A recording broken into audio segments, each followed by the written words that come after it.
Whew.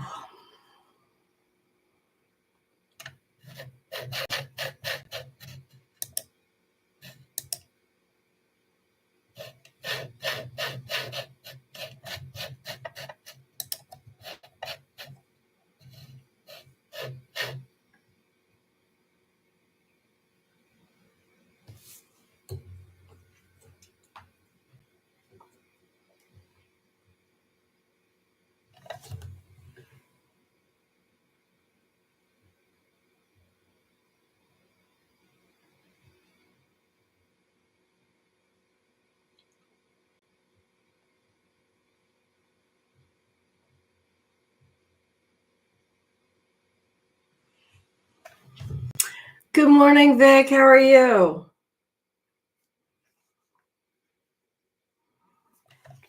How's your grandson?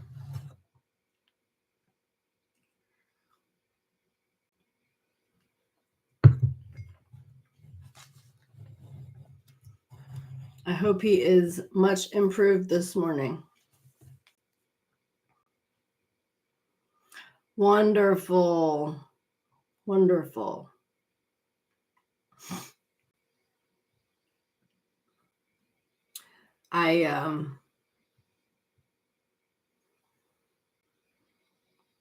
I'm still struggling with, I'm better today. I'm better today because I got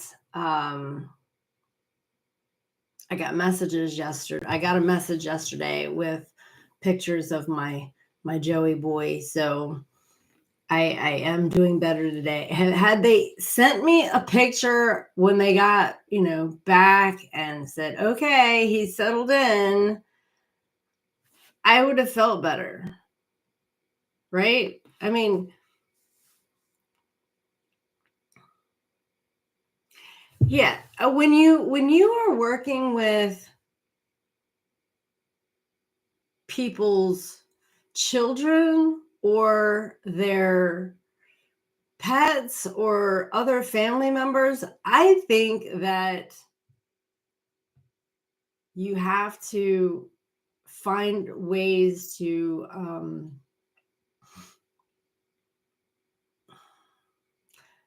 help the family, right?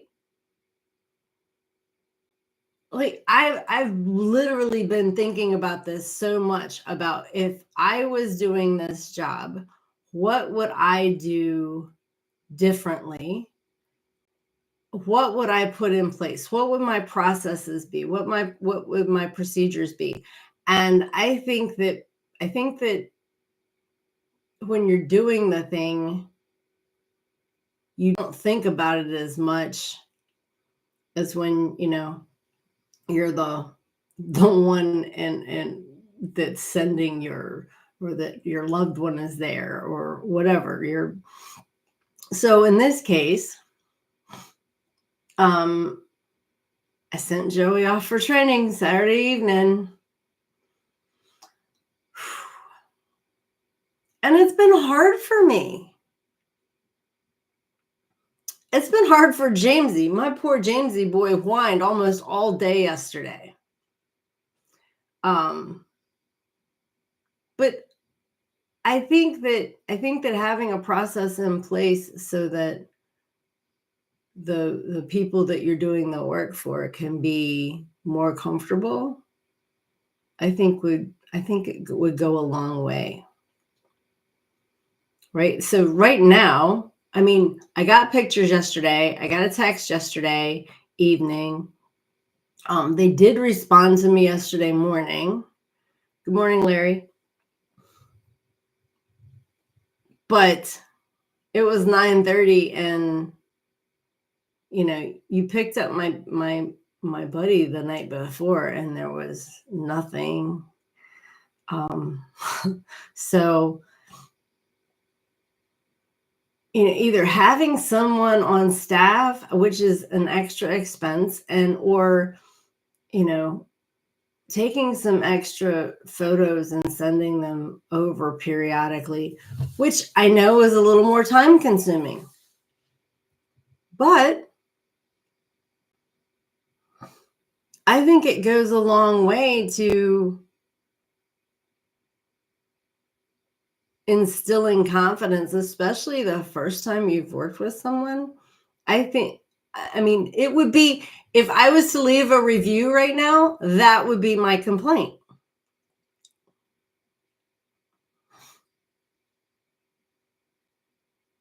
And I don't want it to take a whole lot more time, or I don't want I understand they've got multiple dogs there, but they've got like 3, I think, at a time, 3, maybe 4 at a time. So snap a picture and have a text message set up, that a keyboard shortcut set up that says, okay, he's, your baby has settled in nicely, and here's the picture. It just, when I got the pictures of him yesterday, doing the work, and here, let me,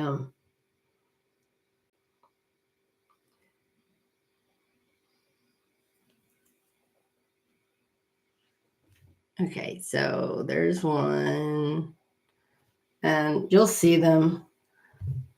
But look at my happy boy. I mean, look at my happy boy.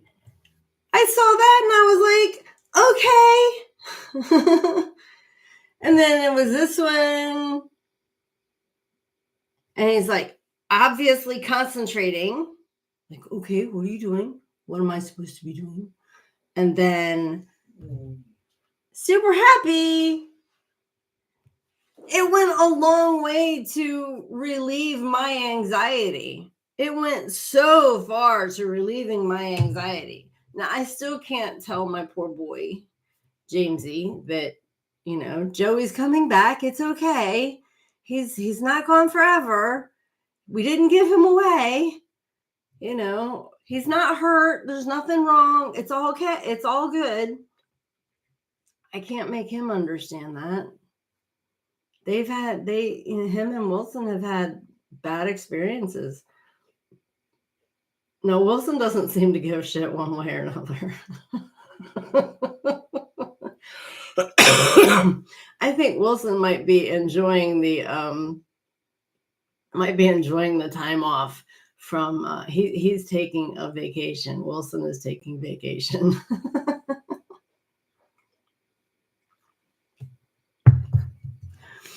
Thank you all. Good morning, Robin. Good morning, Kimmery. But yeah, I just think that being in the position that I am in now, where I help businesses grow, I help businesses put in processes, I help them, I'm there as a sounding board, and we can talk back and forth about what's the best way to go about doing something, right? And it's not that I have the best way. The best way is what what can be done that improves your throughput, lessens your time, and gives the customer the best experience possible. Those are the things that I think that all businesses should consider, whether they're working with someone or not. It's, if you are doing these things, then the people on the other end that you're serving are going to get, or are going to feel cared for. Even if it's sending an eBay item to them. Now, I'm not one of those people, when like Poshmark and stuff, and sending all the stuff in the package, like, don't do that. Don't do that. Don't send it to me. I'm not sending it to somebody else. I I mean, I've literally had piles of stuff from orders that have sat on my table because, like, okay, who can I just give this to? Do I just donate it? I don't want this stuff. I don't use this stuff. Like, I've gotten things for makeup, and not the makeup, but like tools for, I don't, look at me, I don't wear makeup, right? They don't know that. They're making an assumption. And while it didn't cost them anything extra in shipping, because it was through Posh, it did cost them something to get that stuff. It cost them time to put it into the package. So I believe that there's other ways of making sure that people feel cared for. Don't increase your time and don't increase your expenses. For example, when I was shipping out my packages, everything was in a Ziploc bag, and then that bag was put into a poly bag. And while the Ziploc bag was part of my storage, so that wasn't any extra time. It was part of my storage system. I just pushed the bag into, well, I brought the items to my table. I pulled up for the labels. I made sure of where the weights were. I printed the labels. I put a label on a poly mailer. I wrote thank you, because that's one of the things that I do. So I hand wrote thank you at the bottom of the label. I put the item in the package, sealed it, and off it went. It wasn't a lot of extra stuff,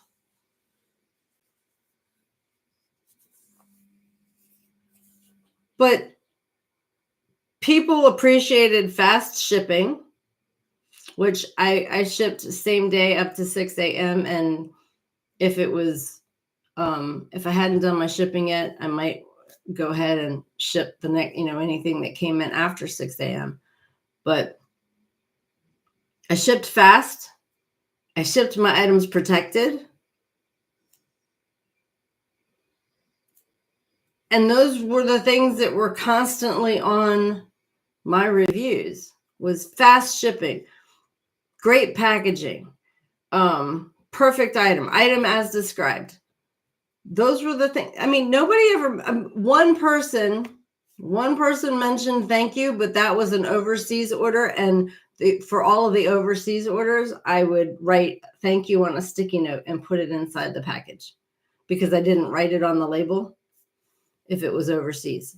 But so one person out of nearly 2,000 reviews said something about thank you, and it wasn't even in English. I had to translate it. Yeah, Larry, I like ideas too. It helps. It helps me also. I love having the discussions, right? When we have a topic and we're just going through different things around the topic, and it's like it gets those creative juices flowing, and it helps you figure out what you might want to do, or how you might be able to improve your process for whatever it is that you are doing. So yeah, I agree. I love ideas. I love those chats. I hope everyone had a great weekend.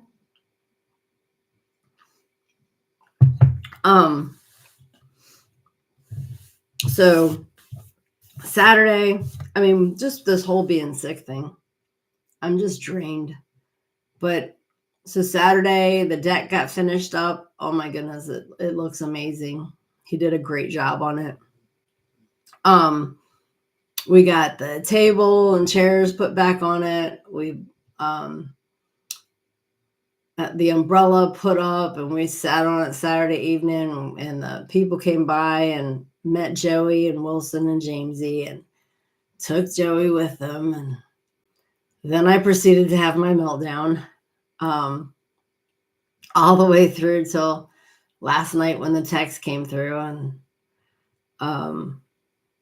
then I finally relaxed. Then we sat on the deck a good part of yesterday. I actually got up yesterday morning and had coffee sitting on the deck. Well, Steve had whatever. I had coffee, but he got up and immediately went out to the deck instead of downstairs in front of the TV. We've been sitting on the deck. We haven't, hardly turned on the TV except for when it was raining. And the boys absolutely love sitting on the deck.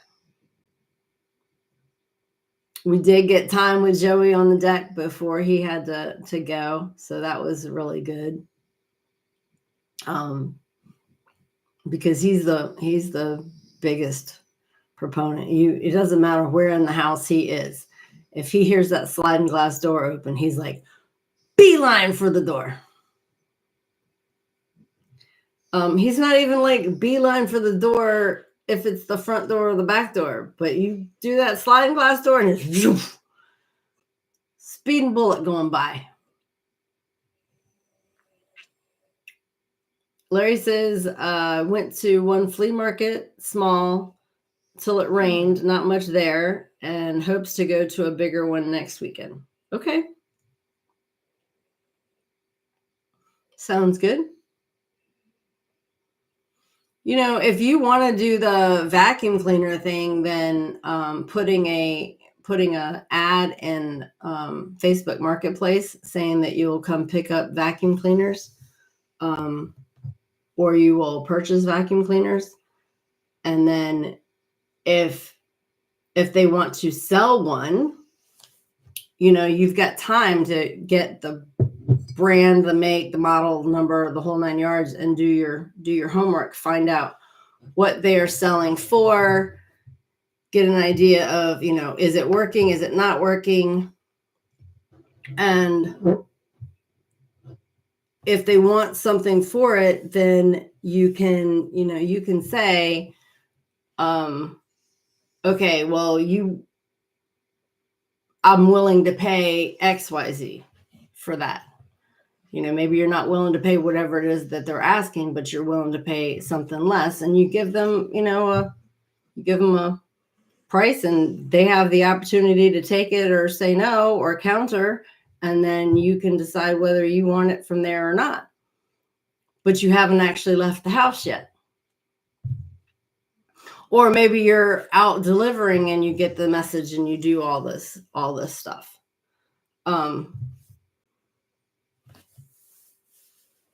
That's how I would handle it if I was doing something like that, where, if somebody's listening and they do lawnmowers, like, or fixing some type of small equipment, or in this case, vacuum cleaners. Okay, Larry says, don't want to get vacuum too much yet, hoping to move to Florida in a few months. Okay.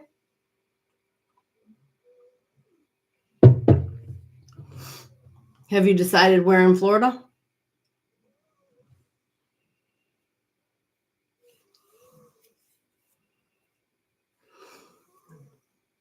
Depending on where in Florida, then doing DoorDash and such and such would probably be could probably be even more lucrative than what you're doing right now. So it might be that you just do that and you don't need to worry about eBay. But Florida's got a lot more flea markets, a lot more yard sales, a lot more of a lot of stuff. Depending on where you go, I guess.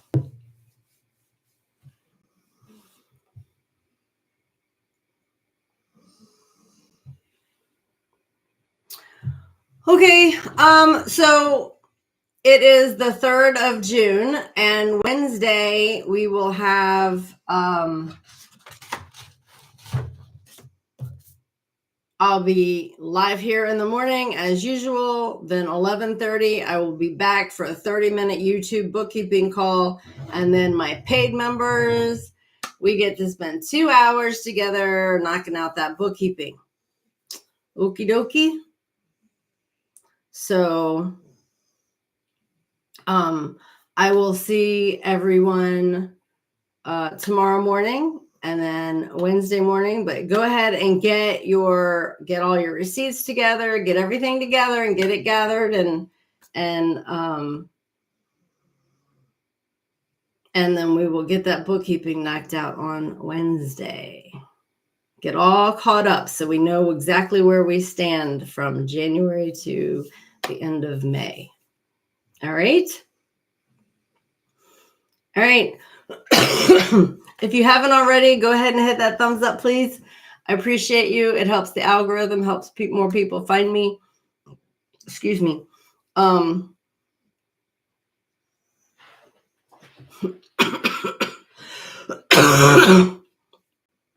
Robin says, we bought a vacuum cleaner for $25 at Goodwill and it looked barely used. My husband said there was fishing line wrapped tightly around the turning bar so it wouldn't turn. He cut it out and it works perfectly. Exactly.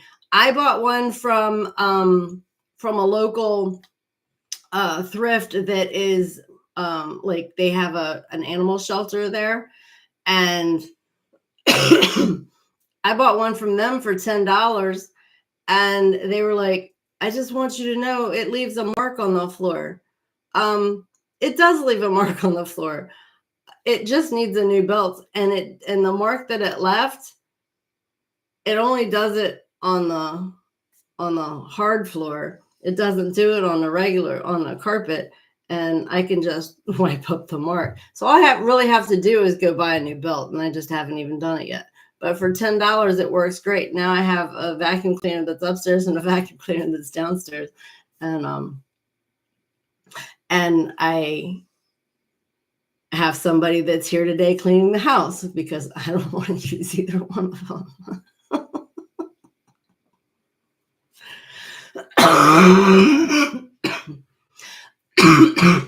Okay, I'm getting ready to start coughing, so I'm going to let you guys go before I end up in a huge coughing fit that you guys got to hear. All right, so have a great day. I will see you tomorrow morning. If you haven't joined the membership yet, come on in. The water's great. I'm in the process of working on adding more stuff to it. So when I do that, I'm sure that I'm going to make the price go up a little bit for those that come in afterwards. So if you want to get grandfathered in, come on. And I'll see you tomorrow morning. Bye.